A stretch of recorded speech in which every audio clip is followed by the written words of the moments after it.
E hoje nós estamos num assunto aqui importante, todos eles são importantes, mas hoje vai se tratar a respeito da expansão da igreja. E vamos estudar hoje em Atos dos Apóstolos, capítulo 8, né, sobre a perseguição da igreja. E também a perseguição e também junto veio o crescimento da igreja. Então a nossa lição de hoje diz aqui no texto áureo, né? Mas os que andavam dispersos iam por toda parte, anunciando a palavra. E descendo Filipe à cidade de Samarias, lhe pregava a Cristo. É isso aqui que acontece.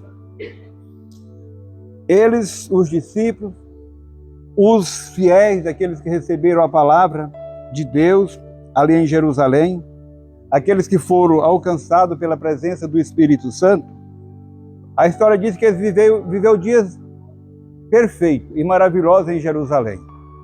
Mas sempre nem tudo é bom para toda a vida, né, Cláudio? Nem tudo é bom para toda a vida. E a história diz que aqui os crentes de Jerusalém estavam radiantes de alegria.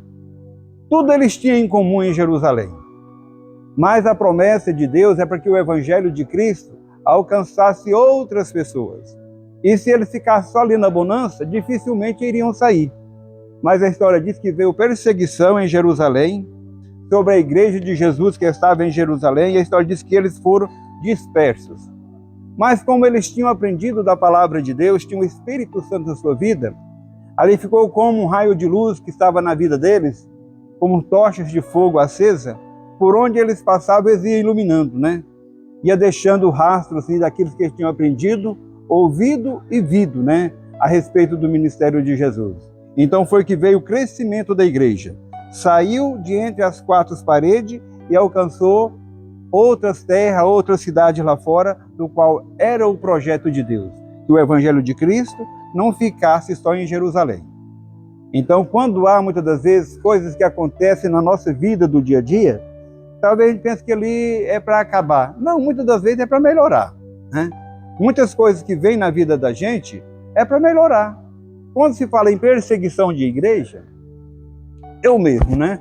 Nós aqui em si, nós não temos esse conhecimento de perseguição de igreja. Nós vemos a história de perseguição da igreja. Mas eu creio que nenhum de nós aqui passou por uma perseguição. Nenhum. Nós não temos visto isso ao vivo na nossa vida. E geralmente quando você tem um aprendizado, é quando você passa pelo aprendizado. Nós moramos em um país abençoado, a religião é livre, né? E aqui muitas das vezes, em vez de perseguição nos dias de hoje, nos nossos dias, creio que o começo da igreja no Brasil houve dificuldade. Mas nos dias de hoje tem leis. Hoje o povo é abençoado. Hoje muitas das vezes, se você dizer que é crente, é evangélico, você é beneficiado em certas áreas. Até no próprio trabalho. Tem muitas empresas que gostam de crente para trabalhar. Porque diz que o crente tem a segunda livre para trabalhar, enquanto os outros têm a segunda de ressaca, muitas vezes perde a segunda-feira. E diz que crente não perde a segunda-feira, né? Hoje, em vez de perseguição para nós temos uma bonança nas nossas vidas. Então, nós não é conhecedor de tribulação, e eu mesmo sou conhecedor de perseguição de igreja.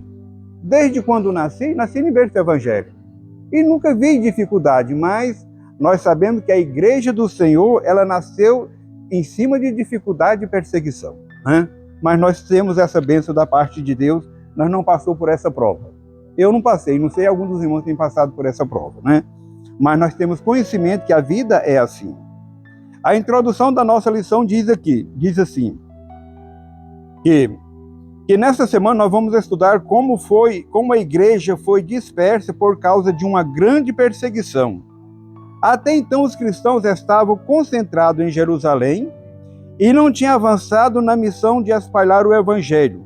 Mas tudo mudou quando Estevão, um dos 7 escolhidos para servir, foi morto por causa de sua fé.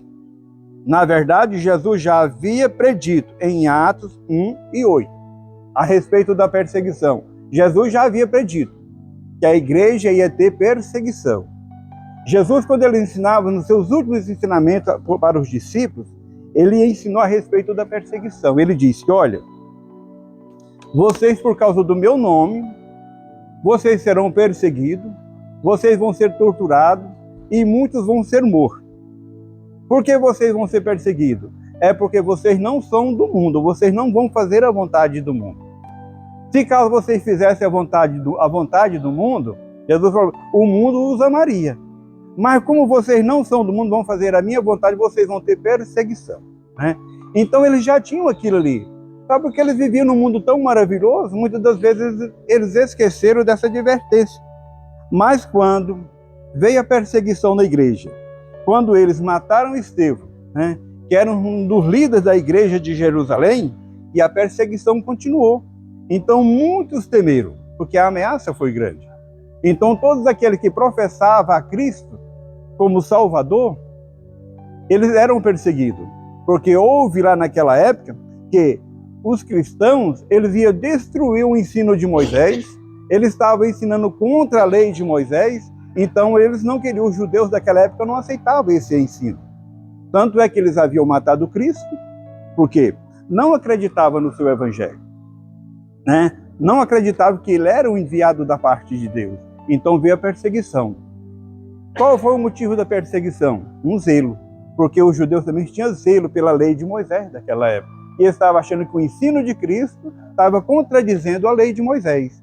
Aí houve a perseguição. Então aqueles que viram o que aconteceram em Jerusalém, deixaram Jerusalém e foram para outras bandas, não sabendo eles que estavam fazendo o quê? Cumprindo o ídolo de Jesus. Ide por todo mundo pregar o meu evangelho a toda criatura. E quem crê e for batizado, que será salvo. Então tinha que ir alguém, né? Mas eles tinham aprendido. Então o que é importante, que eu acho que o que eles haviam aprendido, eles botaram em prática.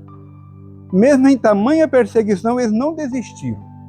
Seguiram avante o seu caminho e não desistiu da sua caminhada. Que os cristãos seriam espalhados pelo mundo para anunciar a sua mensagem. Muitas vezes, Deus usa circunstância para cumprir seus propósitos. Foi isso que aconteceu com a igreja em Jerusalém. Mesmo sofrendo uma grande perda e tendo de sair da cidade, os cristãos não fugiram derrotados. Pelo contrário, eles continuaram firmes, levando a boas novas para outras pessoas. Então está aqui. Quando eles saíram, eles não se sentiram derrotados.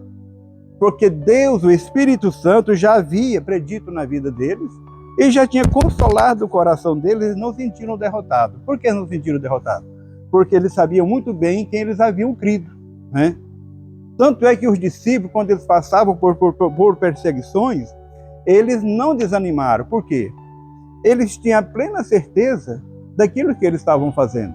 Uma certa vez os discípulos questionaram pessoas que não acreditavam no cristianismo, e eles disseram, olha, nós andamos com Cristo, nós vimos as suas obras, nós vimos o milagre que Cristo fez, nós vimos quando Cristo foi crucificado, nós vimos quando ele ressuscitou, nós vimos quando Cristo subiu ao céu, né? Quando eles estavam reunidos, quando lá Jesus foi assunto ao céu, o que aconteceu? A história diz que desceu um anjo e anunciou, ó, esse Jesus que vocês estão vindo subir, esse mesmo Jesus um dia ele vai voltar. Quer dizer, os discípulos tinham passado por tudo aquilo, então eles criam, eles tinham a certeza. Vocês podem nos perseguir, vocês podem nos matar, mas nós sabemos muito bem quem nós creu. Foi por isso que eles teve aquela convicção de resistir tudo. Por que os crentes nos dias de hoje, muitas vezes, eles são fracos, né? Muitas das vezes, se vir uma perseguição, poucas pessoas ficam na igreja. Muitas das vezes desistem. Porque muitas das vezes não tem aquele conhecimento que os discípulos, o povo daquela época teve. Meus irmãos, se vir uma perseguição tamanha na igreja, há muitas pessoas que renunciam a Cristo. Isso é uma verdade. Porque muitos estão aqui porque verve de aparência e tudo mais, verve ali vai no correr da carruagem, mas se vir um apuramento assim para amassar mesmo quem vai ficar, muitos saem fora. Mas os discípulos não, eles enfrentaram a morte. Por quê? Porque eles sabiam daquilo que estava acontecendo. Então, mesmo perdendo vida, perdendo amigo, perdendo tudo, eles confiaram e manteram o quê? Se firme na presença do Senhor. E outra coisa, porque eles não se desviaram, não desanimaram, não entristeceram, eles não se colocaram como derrotados, conforme está dizendo aqui. Mesmo sofrendo, eles não se sentiram derrotados, porque eles tinham um testemunho daquilo que eles haviam ouvido e crido, né? Quando a pessoa vê quando ele crê e ele tem conhecimento, o cara não vai tirando qualquer coisa da mente do camarada, porque ele tem certeza, né? Foi o que aconteceu com Paulo. Eu sei em quem tenho crido. Vocês podem falar o que for, mas eu sei em quem tenho crido. E vocês podem observar, a perseguição foi tamanha sobre a igreja, que desde o início veio a perseguição sobre os profetas, veio a perseguição sobre os discípulos. E o que aconteceu? Mesmo sendo discípulos de Jesus, fazendo bem, o que aconteceu? Todos eles perderam a vida por perseguições. Só não João, né? O João que escreveu o Apocalipse não foi morto, né? Mas porque Deus o poupou. E até ele foi levado para a ilha, lá onde só tinha bicho, para ser comido pelos bichos, né? Mas Deus poupou a vida dele. Ele foi levado... Não, eu acho que João era diferenciado, porque a palavra diz que João era o apóstolo do amor.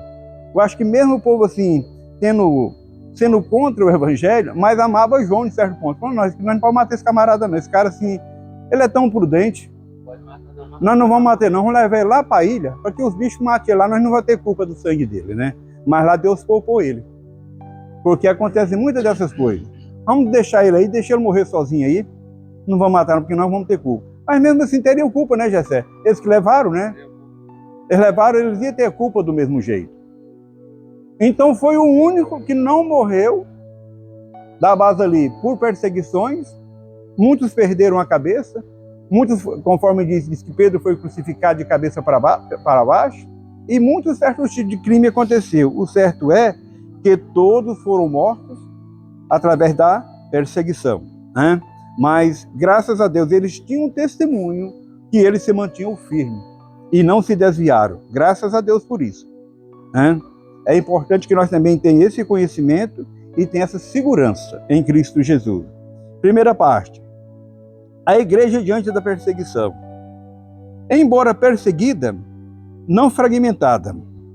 Por conta da perseguição que foi movida contra Estevão, o evangelista enfatiza que os cristãos foram dispersos pela terra da Judéia e de Samaria, exceto os apóstolos.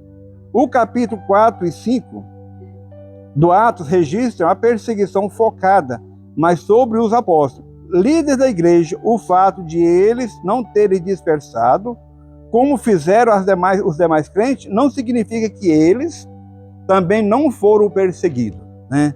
Então vê aqui a perseguição. A igreja em si, ela se afugentou, ela saiu. Mas os discípulos, a história diz que eles manteram ali, enfrentou a perseguição, né? Não quer dizer, o teu comentário não quer dizer que eles também não eram perseguidos, mas eles sentiu que não poderia deixar a igreja só à deriva. E os crentes foram dispersos, mas graças a Deus, todos que foram dispersos tinham o Espírito Santo na sua vida e por onde eles passavam eles iam levando o Cristo, né? Aquele Cristo ressuscitado, aquele Cristo que eles viam fazer prodígios e maravilhas. Então eles tinham munição com sobra, né? Eles tinham assim, aqueles que eles tinham contemplado na vida de Jesus, no ministério de Jesus, no correr daqueles dias, eles tinham aquilo que ficou guardado dentro de si. E o Espírito Santo sempre os faziam lembrar de tudo o que eles tinham visto e ouvido durante o seu ensinamento ali. Então, por onde eles foram, levaram aquele gesto, né, de crença, de fidelidade, de segurança. Porque a melhor coisa que tem é quando você tem segurança daquilo que você está fazendo, né? Então eles tinham essa segurança, porque eles tinham contemplado as maravilhas de Jesus. Amém? Então quando a pessoa participa, ele tem ali a participação e ele passa a ter gosto daquilo que ele faz, dificilmente ele desiste. O que está em foco aqui é a intensidade de perseguição. O que está em foco aqui é a intensidade da perseguição que atingiu naquele momento e diante alcançaria, né, todos os crentes. A perseguição alcançaria todos os crentes. Deve ser também destacado que, mesmo perseguida e dispersada, essa igreja não se desorganizou, nem se fragmentou, mas continuou uma igreja forte e unida. O que vem aqui de importante? Houve a perseguição veio, mas ele não se desorganizou. Por que não se desorganizou? Eu acredito porque e não se separou e nem se dividiu. É porque teve um aprendizado da forma correta. E graças a Deus, se nós for observar a nossa igreja nos dias de hoje, nós temos os mesmos princípios da igreja primitiva, né? Nós temos os mesmos princípios. Nós aqui falamos dos mesmos valores, da mesma dedicação, daquilo que foi implantado na igreja primitiva, os pastores nos dias de hoje eles tentam implantar na igreja aqui também. E a igreja ela se mantém unida, ela não se divide, mesmo que há perseguições, há dificuldades, mas a igreja do Senhor é a mesma. A palavra de Deus diz que Deus ele tem seus remanescentes. De forma alguma eles vão se distanciar da presença de Deus e eles vão deixar esse foco daquilo que eles aprenderam. Então, a igreja do Senhor naquela época, ela tinha uma estrutura. Qual era a estrutura que eles tinham? A cruz de Cristo, né? Porque uma pessoa ele não vai assim enfrentar a dificuldade, enfrentar a morte, se ele não tiver uma certeza não, né? Se o cara não tiver certeza, o cara pensa assim, rapaz, quando ele pensa, rapaz, será que eu estou certo? Será que eu não estou enganado nessa questão aqui não? Eu acho que é melhor eu desistir. Mas não, eles tinham uma estrutura, né? A estrutura da igreja naquela época era a certeza, era o conhecimento que eles tinham de Cristo. Se eles não tivessem o conhecimento que eles tinham de Cristo, eles não suportavam todas as dificuldades. A pessoa deixar a casa, deixar a família, deixar tudo o que possuía e sair avante pelo mundo, né, Ivan? Sair, deixar tudo, porque a perseguição era tamanha. Então, se ele não tivesse uma estrutura boa, rapaz, vou ficar com a minha casa, vou ficar no meu emprego, eu não vou sair assim de qualquer maneira, não, né? Mas eles desistiram, saíram, porque se ficasse também morria, perderia do mesmo jeito, né? Que a matança já estava começando, né? Então, é melhor você sair com a família do que perder a vida. Então, e eles saíram também com a fé e a segurança que eles estavam fazendo aquilo que era certo. Segundo ponto aqui, a igreja em luto. A narrativa de Lucas destaca que uns varões piedosos foram enterrar Estevão e fizeram sobre ele grande pranto. A palavra traduzida aqui como pranto, significa também choro, lamentação e luto. Lucas nos informa que esse pranto foi feito por varões piedosos. Então ali mataram Estevão, né? A perseguição foi tanta que eles procuraram o líder. Porque geralmente todo murmúrio que tem, toda perseguição que vem, nos dias daquela época, nos dias de hoje, primeiro que eles querem pegar, tem que pegar o chefe, né? Tem que pegar a cabeça, pegar o líder. Então, o Estevão, ele era um dos líderes daquela época, né? Do líder da igreja. Então, logo eles procuraram destruir a vida dele. Mas nem todos os judeus perseguiam Estevão e perseguiam a igreja. Lá fala dos aqui está dizendo a respeito dos piedosos, né? Varões piedosos. O comentarista diz que esses varões piedosos eram judeus, né? Eram judeus que tinham convivência com os cristãos daquela época. Mesmo sendo judeus, mas não perseguia. Talvez não eram convertidos, né? Mas eles não se opunham contra. Então a história diz que esses varões piedosos, muitos deles choraram, prantearam, porque tinham conhecimento da vida de Estevão, né?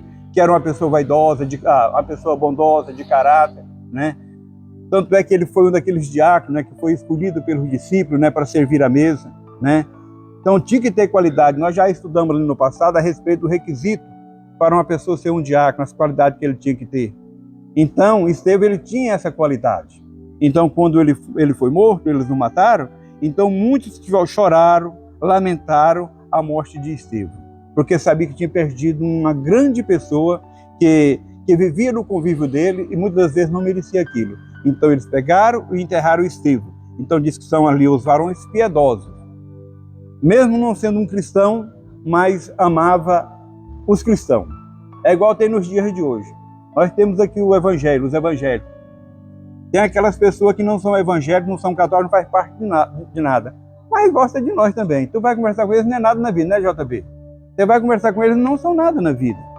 Mas eles não são, eles gostam de nós, né? Então o que aconteceu? Mesmo não sendo um cristão, mas também não era um perseguidor. Era judeu, mas não perseguia a igreja do Senhor. Simpatizante, justamente, uma palavra era simpatizante. Então eles lamentaram a morte de Estevão, né?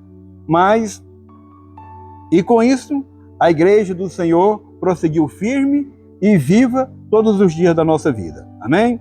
Ponto 3. Mas não desesperada.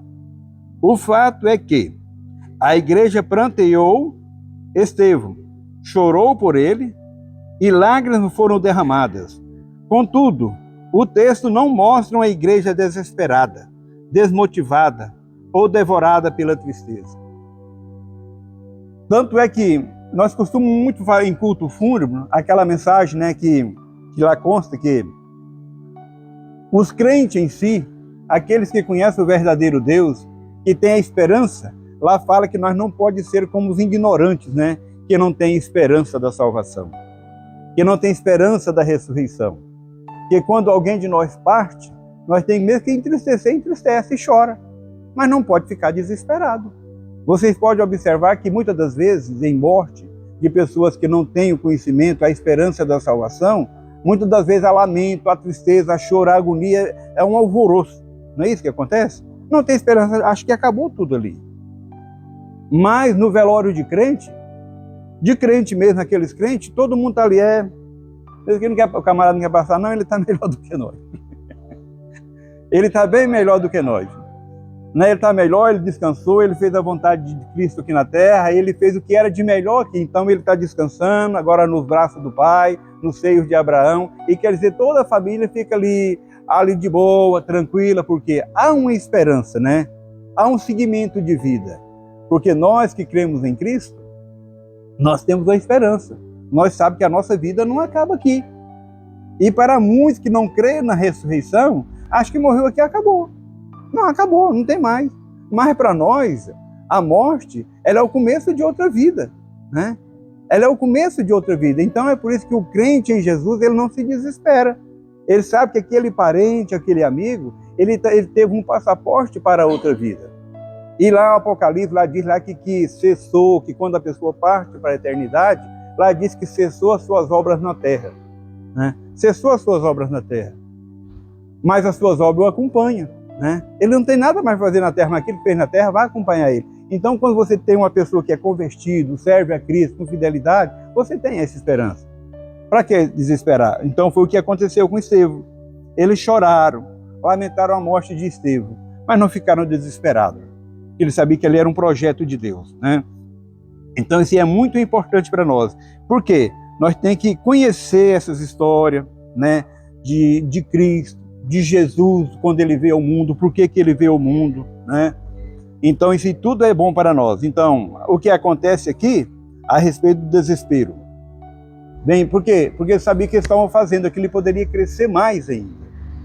Nós temos aquela passagem do Coliseu, aquelas histórias do Coliseu Romano, né?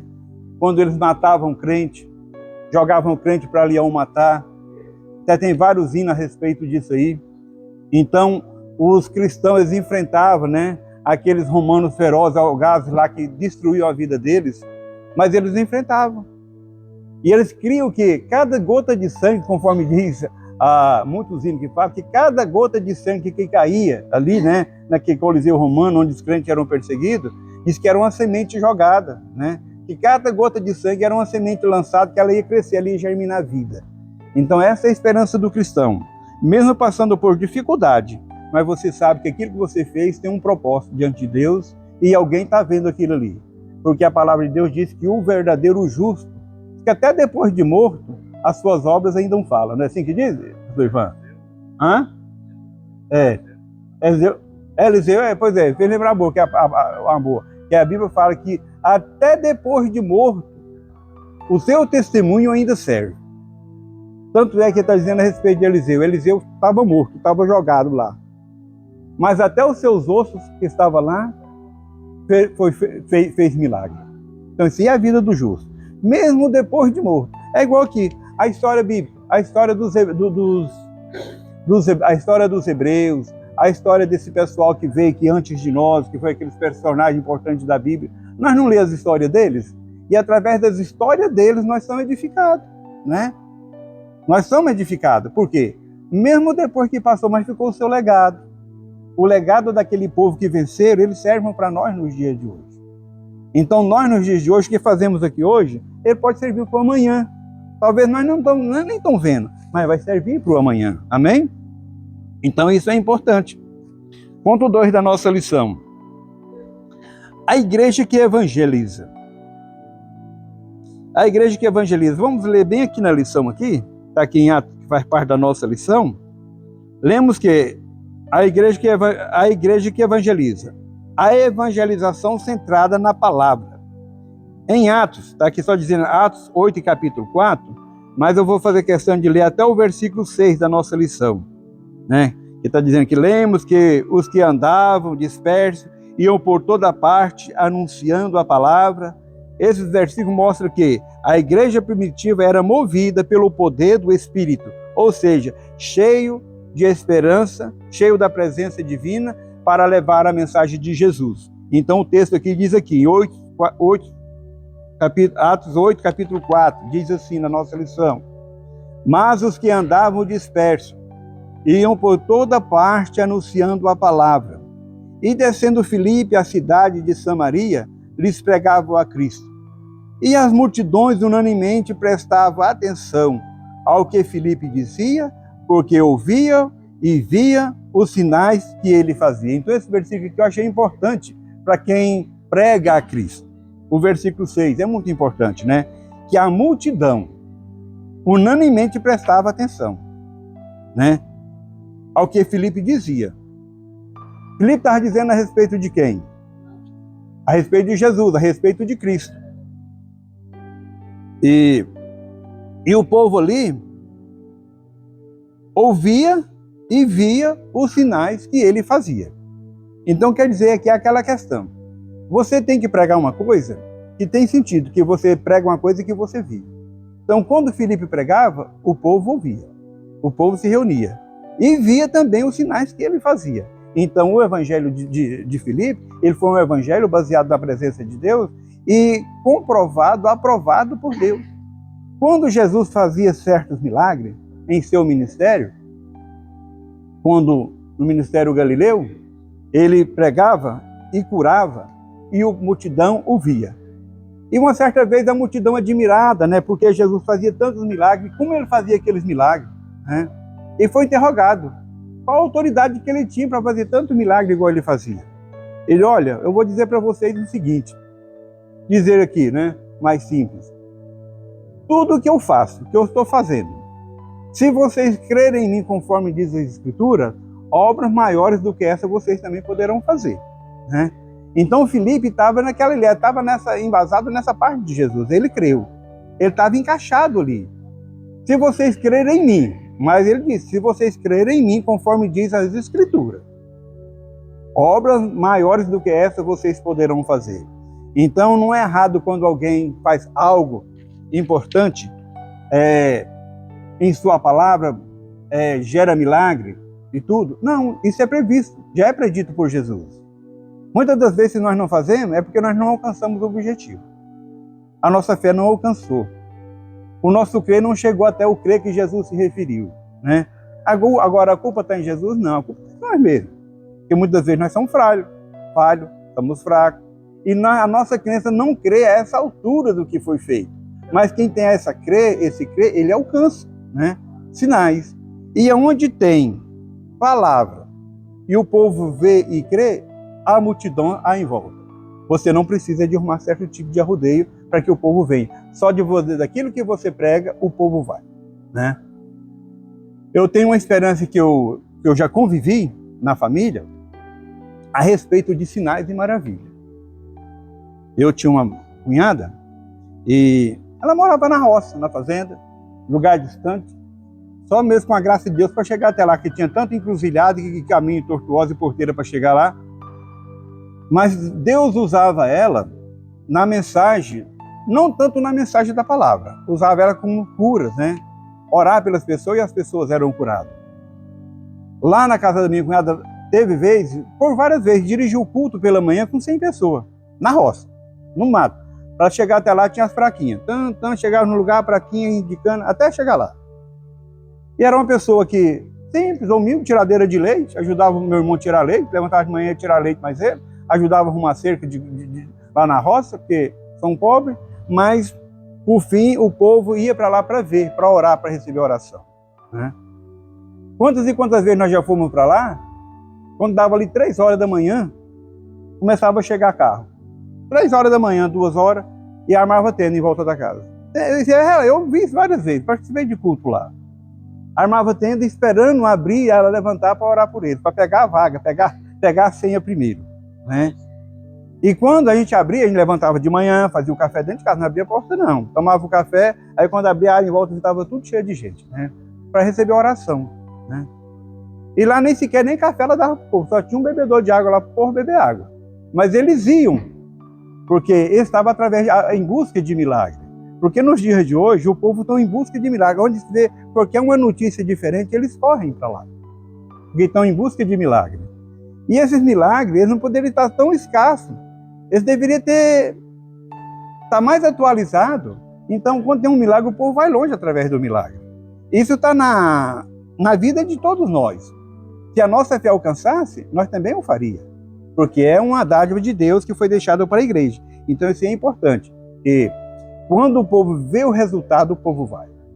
Não é isso? Porque o povo tão carente da presença de Deus em suas vidas. Amém?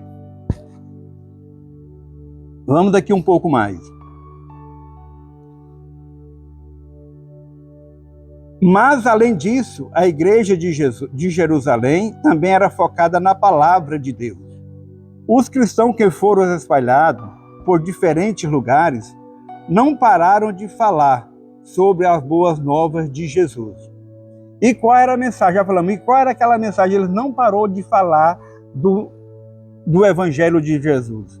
Qual era o evangelho que eles pregavam? A mensagem da cruz. O Jesus ressuscitado. Então, essa é a mensagem que eles pregavam. Eles tinham, além de pregar a mensagem da cruz, eles conviveram e eles tinham certeza, porque eles presenciaram o testemunho que eles obtiveram da parte de Jesus. Então, eles tinham ali munição de sobra para anunciar. E, além do mais, eles foram capacitados pelo Espírito Santo.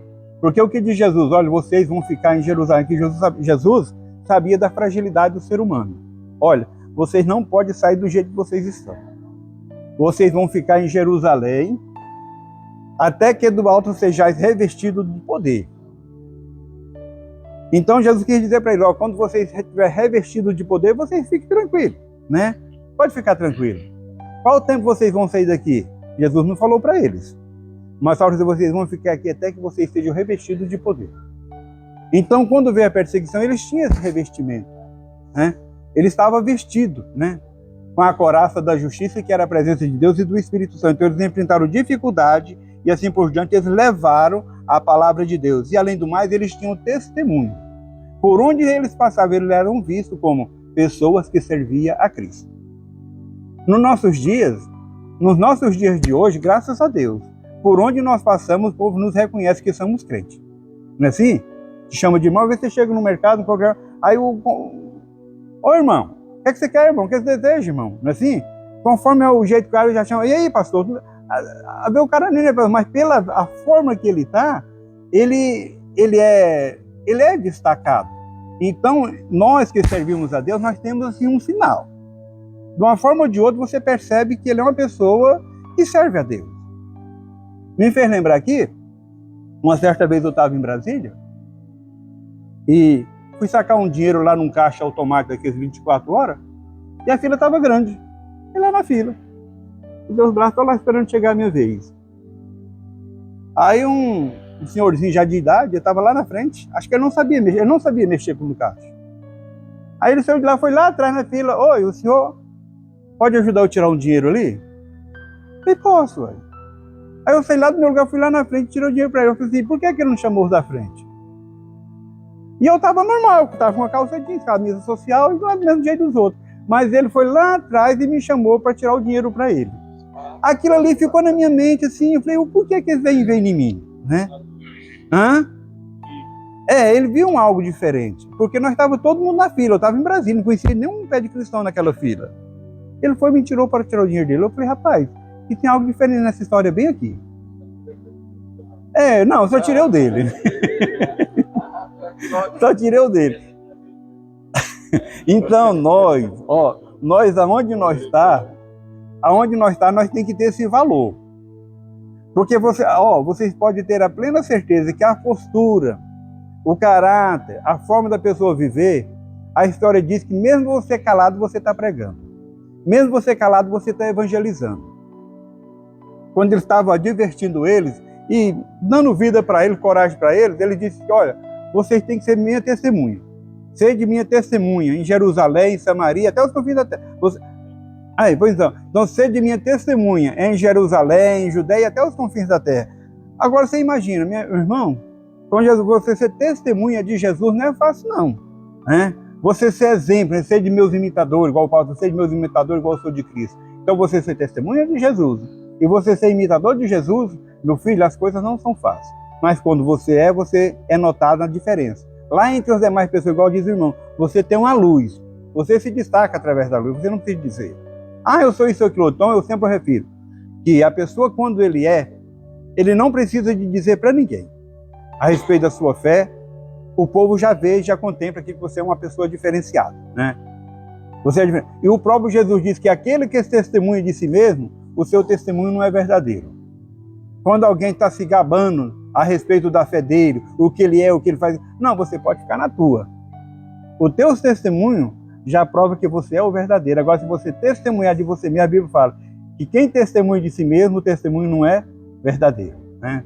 Agora, quando você assim, interrogado por alguém, aí sim já é muito importante na vida de cada um. Amém? Vamos aqui. A evangelização centrada em Cristo. Filipe, um dos 7 escolhidos para servir na igreja, também foi disperso. Ao chegar em Samaria, lhe pregava a Cristo. Como já vimos, um ministério bem-sucedido precisa ser fiel à palavra de Deus, mas também deve ser totalmente centrado em Jesus. Filipe não pregava as ideias da moda, mas sim a mensagem da cruz. Cristo era o centro da sua pregação. Assim, a evangelização precisa ser focada em Jesus. Qualquer pregação que não tenha a cruz como base se torna vazia. E a mensagem da cruz, que é a mensagem da cruz que transforma e que traz salvação. Então tem muitas pessoas que nos dias de hoje, porque muitas vezes não alcançam. Em vez de levar a mensagem da cruz, a mensagem que edifica, muitas das vezes eles ficam inventando história, né? Mudando. Então muitas das vezes não há o sucesso. Não abrange o lugar necessário onde ela tinha que ser colocada para alcançar. Então não precisa inventar história. Até certa vez eu conversando com o pastor Noé falando sobre isso. Que a Bíblia, ela tem tanta coisa para ser pregada na Bíblia, igual o pastor Ivan é pregador. Tem tanta coisa para ele pregar na Bíblia, que ele não dá conta de pregar tudo que tem na Bíblia. Porque tem invenção, né? Trazer coisas de fora. Então, quando você traz essa invenção que não é a cruz de Cristo, não surte efeito. Mas quando você prega a cruz de Cristo, que é ela que nos traz a salvação. Por que ela nos traz a salvação? Porque foi na cruz que Jesus morreu por nós, né? Então, não tem salvação fora da cruz. A salvação está na cruz de Cristo, porque ele morreu, foi ali que ele morreu para nos salvar e nos redimir de todo o pecado. Foi por isso que a campanha evangelística de Filipe em Samaria teve tanto impacto. Foi por isso, sobre isso que nós estávamos falando. Muitas pessoas foram salvas e libertas. Portanto, não devemos colocar nossa confiança em estratégias humanas, mas priorizar nossa ação no poder do Espírito e na força da sua palavra, né? Está aqui o segredo do sucesso. Vocês sabem que nos dias de hoje, nós vivemos os dias de hoje, que lá já tem mais de 2000 anos, né? Nos dias de hoje, há muitas igrejas fazendo estratégia para adquirir crente. Muitas das vezes faz churrasco, faz um churrasquinho para os crentes ir, dá um lanche nos cultos para os crentes ir, faz uma cesta básica para levar os crentes mesmo na igreja, para levar os crentes que muitas das vezes não vai, tem que botar uma condução para buscar eles, porque senão eles não vêm para a igreja, tem que oferecer assim, um conforto total para os crentes virem para a igreja. Isso são estratégicas, mas naquela época não tinha estratégia não. O que eles tinham era a mensagem da cruz que eles pregavam. Eles anunciavam a mensagem da cruz. E quando tem a mensagem que é dada por Deus, você não precisa dar lanche para ninguém, não. Não precisa dar chá, não precisa fazer nada. O crente vai. Exemplo. Vou fazer exemplo logo de Jesus, logo primeiro, né? Por onde Jesus passava, o que diz? Que grande multidão o acompanhava. Por que acompanhava Jesus? Porque ele tinha uma palavra de vida. Ele tinha uma palavra que o povo aceitava e sentiam cheio da presença de Deus. Outro exemplo, me veio aqui na mente. João Batista, que era cheio do Espírito Santo. O que aconteceu com João Batista? João Batista não foi pregar na cidade, nem foi procurar a igreja para pregar. João Batista foi para o deserto. Foi lá para o meio do mato, lá, deserto. Deserto não tem mato, né? Estava lá para o meio da areia para lá, né? Porque deserto muitas vezes não tem um mar. Mas ele foi para o deserto. E a história diz que multidões iam para ouvir João Batista. Por quê? Porque ele tinha uma palavra de vida. Ele não tinha uma estratégia. Ele fundou a igreja dele lá no meio, lá sozinho lá, ele armou a igreja dele, armou a tenda dele lá. Ele não foi preciso pegar crente na igreja de ninguém. Ele fez o seu próprio povo pregando, né, o arrependimento, pregando Cristo, que aqueles que quisessem ser salvos, eles tinham que arrepender dos seus pecados. E outra coisa, não era passando o pano na cabeça de ninguém, a mão na cabeça de ninguém, não. A história diz que João Batista tinha uma mensagem dura, uma mensagem de salvação. Se tu crê, né? Se não crê, sai fora. Eu quero que fique aqui comigo quem crê. Aquele que crê mesmo vai ser batizado. E o que não crê pode sair fora. Ele não tinha passado negócio de pano mão na cabeça de ninguém. Mas a história diz que ele chamava o povo que era de raça de víbora. Quem induziu você vir aqui? Então, quer dizer, era um evangelho de salvação, de transformação. Irmão, porque não tem salvação se não tiver transformação. Até a história diz aí, né? Vinde como está. Assim diz a palavra de Deus. Mas você não pode permanecer como está. Então, quando você vem, aí vem a palavra da santificação, né? Que sem a santificação ninguém verá a Deus. Você pode até vir de qualquer forma, mas depois que você vem, você tem que procurar santificar, você tem que ter uma transformação. Você tem que passar por uma regeneração, né? O Evangelho de Jesus veio para isso. Ele recebe gente de todos os tipos. Ele abrange todas as raças, né, de gente, de todo tipo de vida. Mas depois que é alcançado, a pessoa tem que ter uma transformação e uma mudança de vida. E muitas das vezes a pessoa quer alcançar Cristo, mas não quer ter mudança na vida. E o Evangelho da Cruz, ele traz salvação, mas ele também exige o quê? Ele também exige mudança da pessoa. Então isso é importante, né? Que pode estar de qualquer forma, mas a pessoa tem que mudar. Pode vir de todos os jeitos. O próprio Jesus disse que quando ele veio para pregar o Evangelho, quando o povo estava, assim, muitas vezes criticando, devido às pessoas que ele falava, ele diz o quê? Eu vim para os doentes. Eu não vim para o são, não. O são não precisa de médico, mas quem precisa de médico é os doentes. Então eu vim para buscar esse povo que estava perdido da casa de meu pai. Tá ruim, tá, esse aquilo outro. Não, mas é desse que eu preciso, né? Eu vou transformar ele, eu vou mudar ele. Eu vim para sarar aqueles que estavam doentes. São não precisa de médico, né? Então o Evangelho de Jesus é um evangelho que transforma, mas tem que ter mudança de vida. Amém? Então Filipe, quando ele pregou, ele levou esse evangelho de salvação. Ele não usou estratégia. Simplesmente ele pregava a cruz e o Cristo ressuscitado, o Cristo crucificado na cruz. O Evangelho de Cristo, ele veio, então, eu falei para uma pessoa, o Evangelho de Cristo, ele veio ao mundo para reciclar gente ruim, né? É uma reciclagem. Quando o cabra está ruim, está perdido, então o Evangelho é para reciclar ele, para fazer uma nova criatura. E a palavra de Deus é que você tem que se tornar uma nova criatura em Cristo. Aquelas coisas, o que diz Paulo? Aquelas coisas velhas não passou. E tudo se fez novo. Eu era um carro velho, né, JB? Eu era um carro velho, mas passou pela reforma, agora eu sou novo. Aquele carro velho acabou. E eu agora se tornei novo. Então, assim é o ser humano, né? Ele veio para transformar. Então, o Evangelho de Cristo é uma reforma, é uma transformação de vida, né? Então, a pessoa vai ouvindo e vai se regenerando, vai se transformando, né? Mas é porque ele dá ouvido à mensagem. Agora, tem muitas pessoas que nunca ele aceita. Me fez lembrar do pastor Posidônio aqui agora. O pastor Posidônio disse que uma certa vez, eu vi contando isso na convenção, disse que chegou numa loja lá, disse que o dono da loja, para envergonhar os crentes da igreja dele, falou: pastor, aqui tem muita nota de crente aqui ao lado da tua igreja, que eles não acertam a conta de jeito nenhum. Eu falei assim: da minha igreja? A minha igreja não tem conta de ninguém não, ó. Quem da minha igreja se compra e paga. Ele: não, tem aquele lado da tua igreja. Eu falei assim: ó, vou lhe falar uma coisa. Lá na minha igreja tem muitas pessoas que foram para lá com costume de outras igrejas, está lá na minha igreja. E eu estou ensino, mas eles não aprendem. Mas os meus crentes já aprenderam. Agora tem uns que foi defeituoso para lá e nunca deixou o defeito deles. Eles nunca deixou o defeito deles. Estão praticando o mesmo defeito, é porque não foram transformados. Agora os meus crentes é tudo transformado. Mas a igreja que muitos vai e não transforma, viu? Mas aí a gente tem que ter muito cuidado para buscar a santificação, né? Porque a palavra de Deus diz que sem a santificação ninguém verá o Senhor. Vamos mais aqui um pouco.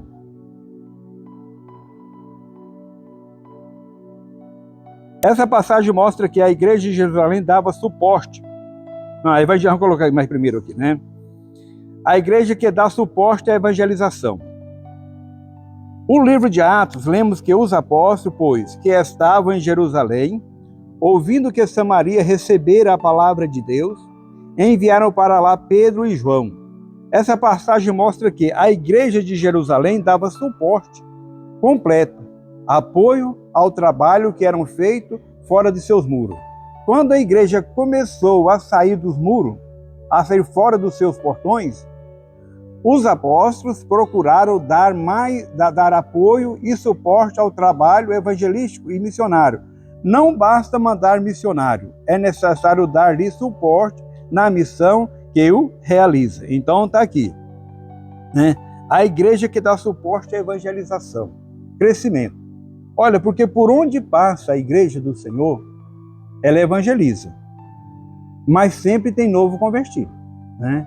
Então o novo convertido muitas vezes ele não tem o suporte, não tem a estrutura para enfrentar todas as dificuldades que vai passar na vida dele. A Bíblia fala que o novo convertido ele é considerado como criança, como um menino. Então ele tem que ter suporte, que ele venha crescer, que ele venha ter entendimento, que ele vai passar por um aprendizado, até certo ponto depois dele também passar a servir, né? Então a igreja de Samaria era uma cidade que ela não era muitas das vezes aceita, né, pelo cristianismo. Nós temos aquela passagem de Jesus quando ele estava passando por Samaria. O povo de samaritano não aceitou Jesus, não aceitava o povo judeu. Quando Jesus estava passando por lá, a mulher, o que disse aquela mulher, a mulher samaritana, né, que já é de conhecimento de todo? Vai, tu está passando por aqui, está aqui no poço, né, que nossos pais, pai Jacó cavou, estou vendo que tu é um judeu, está aqui pedindo água para beber, você sabe que esse povo não se dá conosco, o que você está fazendo aqui? A mulher diz nesse sentido para ele. O que você faz aqui? Vocês sabem que nós não temos comunicação com o povo judeu, né? Mas a palavra de Deus diz que o evangelho era para alcançar todas as terras, Jerusalém, Samaria, até os confins da terra. Então foi um projeto de Deus, da perseguição, e Filipe desceu a Samaria. E lá diz que Filipe pregou a palavra, pregava a Cristo. E a igreja cresceu, a igreja se multiplicou. Então, quando Filipe estava lá em Samaria, anunciando o evangelho, a história diz que cresceu o número, que chegou até Jerusalém a história. Quando chegou a presença de Paulo, a de Pedro e João, olha, Filipe está fazendo um excelente trabalho lá em Samaria. A igreja cresceu, a igreja está grande. E o que aconteceu? A história diz que Pedro e João foram a Samaria para dar suporte, porque a carga já estava pesada para Filipe. Então ele era novos convertidos. Uma certa vez um pastor de Minas Sul, nós conversamos uma vez, ele diz assim, a igreja quando ela cresce, quando a igreja passa de 100 crentes, o pastor tem que saber administrar, tem que colocar gente para ajudar ele, né? Se 100 crentes precisa de ajuda, imagina Filipe, quantas pessoas estavam lá em Samaria. Então ele já precisava de suporte, era novo convertido, ele não dava conta sozinho. Mas quando os apóstolos ficou sabendo das boas notícias, as boas-vindas vindo lá de Samaria, eles correram para lá para ajudar, né? Então deram suporte. Então que isso aí é importante, que uma igreja, ela precisa de apoio, ela precisa de convivência, precisa de experiências diferentes, né? Precisa de experiência diferente. Até no conceito da nossa igreja. Uma comparação, tu fica com um professor de uma sala toda a vida ali, parece que você perde, você não tem coisas novas, né? Você sempre tem que mudar, o que eu fiz com o pastor. Eu estou cansado de ficar ali. Eu falei, pastor, vamos fazer o seguinte, vai lá dar um alimento diferente para minhas ovelhas ali daquela sala ali, eu vou vir para a tua sala, então feito, vamos embora trocar. Então essas coisas não precisam, né? São aprendizados, porque você aprende com cada um. Se o JB está na congregação, alguém vai aprender com o JB naquela congregação. Mas quando for outra pessoa lá para aquela congregação, aquela pessoa vai aprender algo com outra pessoa que foram para lá. Então o nosso ciclo de aprendizado, ele não tem fim, você está sempre aprendendo. Você sempre aprende algo com um pastor diferente. Graças a Deus nós em Rio Maria, aqueles mais antigos igual eu, o Gessé, o Clóvis e os demais aqui, nós já passamos por vários pastores em Rio Maria. E nós temos lembranças boas de cada um. Cada pastor que passou por aqui, ele deixou uma lembrança na nossa vida. É um aprendizado que você tem com cada experiência, né?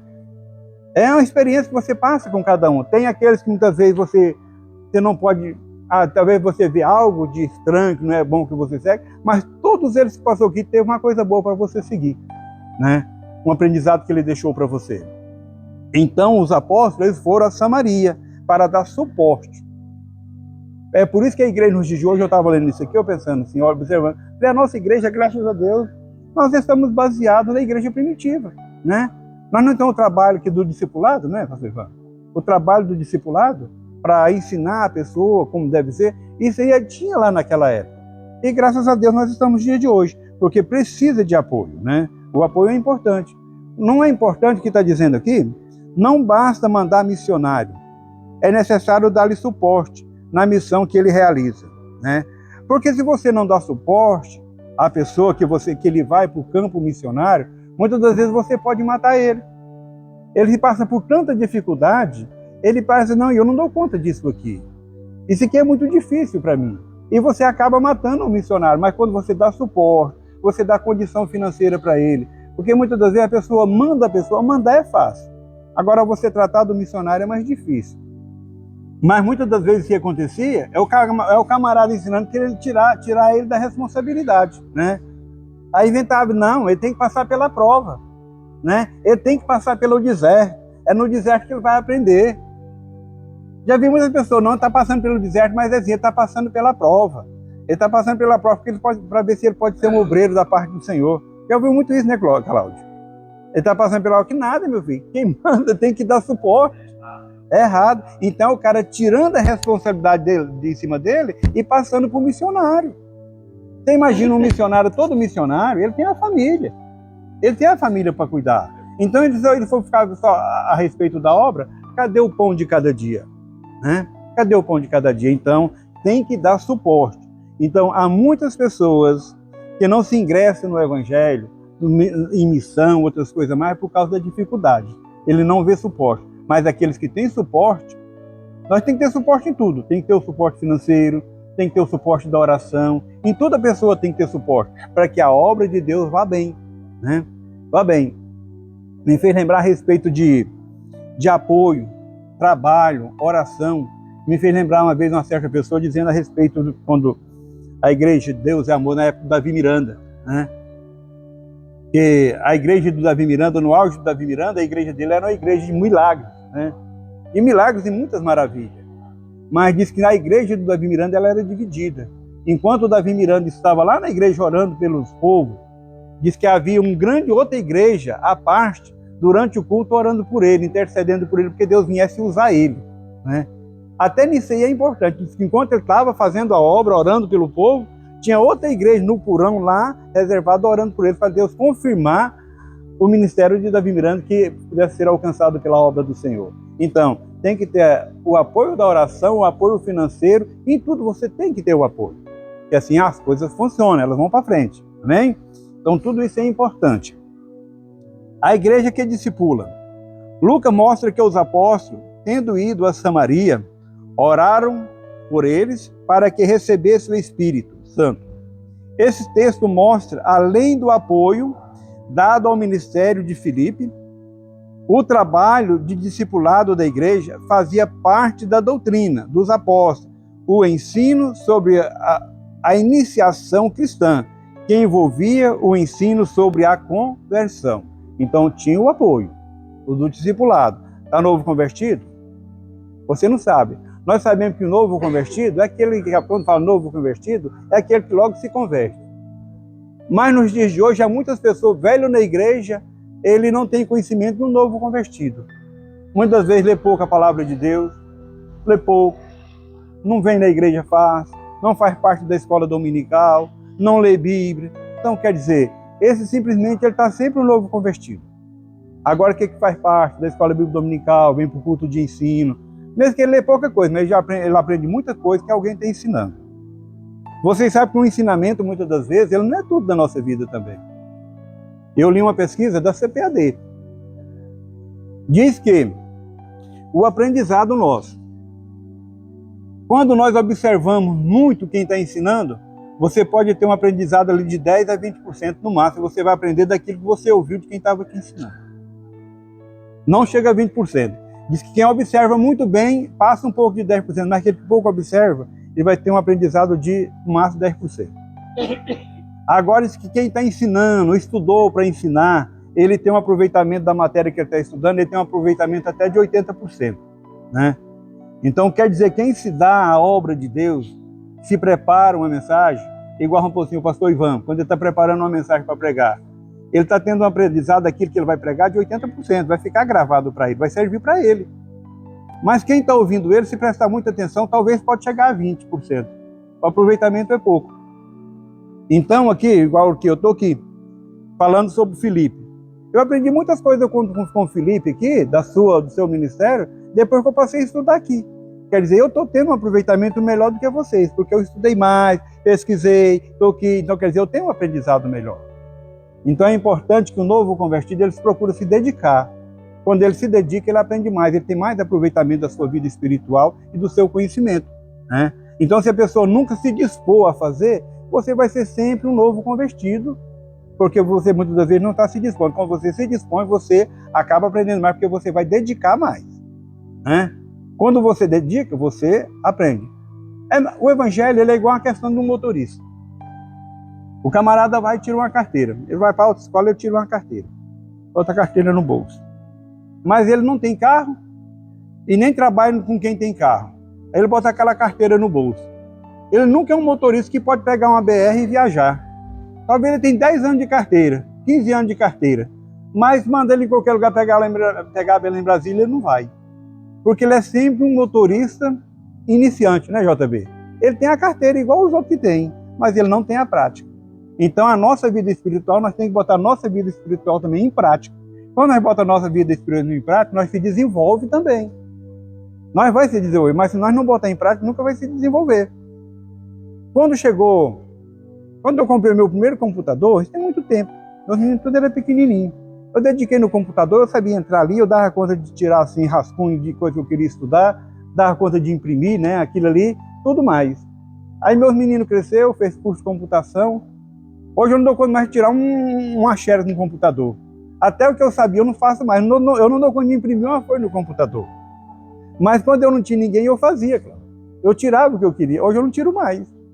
Quer dizer, não botei em prática. Então o crente em Jesus, para que ele venha crescer, ele tem que botar a sua vida em prática, que ele venha se desenvolver.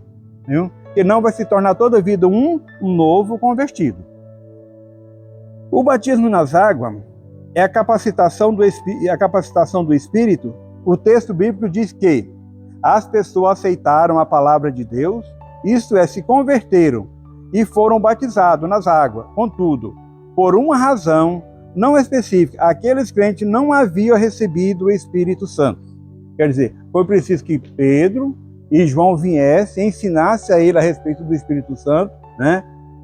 Talvez o Felipe estava evangelizando como a mensagem da cruz, mas muitas vezes não estava dando o ensino do Espírito Santo, como eles alcançaram. Então veio Pedro, veio João, e ensinaram eles como buscar a presença do Espírito Santo. A história diz que aí ensinaram eles, oraram por eles e eles receberam o Espírito Santo, né? A Bíblia diz dessa forma, que oraram por eles e receberam. Então quer dizer, se fortaleceram porque eles teve uma experiência a mais. Então nós temos que passar por essa experiência, sempre ter uma experiência a mais, para que nós venhamos melhorar a nossa caminhada com Cristo. Sem o recebimento do Espírito, o discipulado está incompleto. Filipe pregou a Cristo e realizou muitos sinais entre os samaritanos, levando-os à fé e ao batismo nas águas. Mais tarde, os apóstolos Pedro e João foram enviados para que recebesse o Espírito Santo, completando assim o discipulado desses novos crentes. Para os apóstolos, o discipulado estava incompleto, sem o recebimento do Espírito. Essa visão da conversão cristã permanece e devemos levar os novos na fé a desfrutarem da experiência pentecostal, assim como fizeste os apóstolos. Quer dizer, se nós só pregar o Evangelho, mas não levar o conhecimento do Espírito Santo na vida de cada um, a história diz que o Evangelho está incompleto. Todos nós temos o Espírito na nossa vida. O Espírito da crença, o Espírito da fé, o Espírito do crer. A pessoa, quando nasce, a Bíblia diz que Deus soprou nas narinas do ser vivente e ele se tornou alma vivente com alma e espírito. Então, esse Espírito, todo ser humano tem ele. É o Espírito da crença, é o Espírito do crer. Crente ou não crente, ele tem ele. Mas precisa de algo a mais, né? A renovação espiritual. Vamos supor, quando a pessoa passa a ter o conhecimento do Espírito Santo na vida de cada um, é mesmo que estou aqui com essa camisa, né? Estou aqui. Mas se quando eu sou alcançado pela presença do Espírito Santo, é a mesma coisa que eu colocar um paletó, uma roupa a mais, quer dizer, há uma veste a mais, que vai te dar suporte, que vai te aquecer, que vai te fortalecer. Então o crente precisava disso. Tinha o Espírito Santo, porque eles creram na palavra de Deus. Então todo mundo que tem esse espírito do crer, mas nós temos aquilo da renovação espiritual, o espírito de poder. Foi aquele espírito que Jesus disse ao povo: olha, vocês vão ficar em Jerusalém, vocês vão ficar em Jerusalém, até que do alto sejais revestidos de poder.